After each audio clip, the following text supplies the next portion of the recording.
আসসালামু আলাইকুম দর্শক, নতুন আরও একটা নাস্তার রেসিপিতে সবাইকে স্বাগতম। নরম তুলতুলে ফুলকো ফুলকো এইরকম নাস্তার রেসিপি আপনারা বিকালে তৈরি করতে পারেন, চায়ের সাথে পরিবেশন করতে পারেন অথবা শুধুও খাওয়া যেতে পারে। অনেক বেশি জালিদার হয়, এই নাস্তাটি অনেক বেশি নরম হয়। প্রথমে আমার লাগছে হাফ কাপ গরম পানি, এর ভেতরে হাফ কাপ পরিমাণ চিনি দিয়ে দিচ্ছি। এখানে ড্রাই ইস্ট দিয়ে দিচ্ছি 2 চা চামচ পরিমাণ। আমি এখানে 2 কাপ আটার নাস্তা তৈরি করব, এজন্য 2 চা চামচ পরিমাণ দিচ্ছি। আপনারা 1 কাপ আটার তৈরি করলে 1 চা চামচ দিবেন।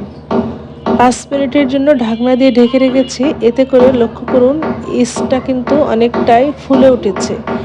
এটাকে বলা হয় ইস্টটা অ্যাক্টিভ হওয়া। 5 মিনিট পর আমি চামচ দিয়ে এইরকম একসাথে সব কিছু মিশিয়ে নিচ্ছি। চিনিটা অনেকটাই গলে গিয়েছে।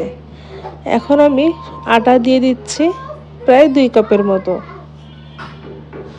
প্রতি কাপ আটার জন্য 1 চা চামচ সমান করে করে ইস্ট প্রয়োজন হয়। লবণ দিচ্ছি হাফ চা চামচ মতো, আর নর্মাল টেম্পারেচারে থাকা একটা ডিম নিয়ে নিচ্ছি। এখন এই সব কিছু আমি হাত দিয়ে মিশিয়ে নিচ্ছি। আপনারা চাইলে এই কাজটা একটা চামচ অথবা এগ বিটার দিয়েও মিশিয়ে নিতে পারেন।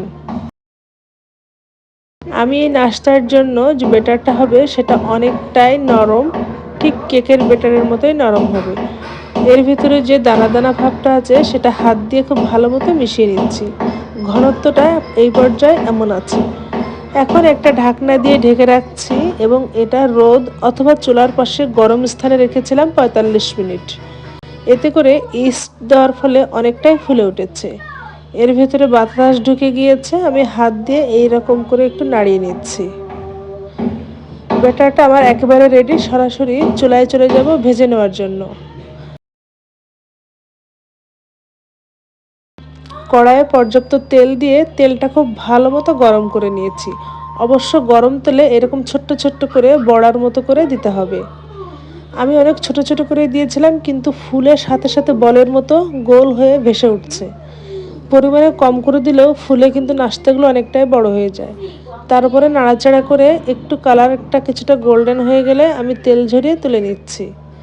ঝটপট নাস্তা তৈরি করা যায়, শুধুমাত্র ইস্টটা অ্যাক্টিভ হতে কিছুটা সময় রেখে দেওয়া লাগে। কতটা নরম হয়েছে দেখে নিশ্চয়ই বুঝতে পারছেন।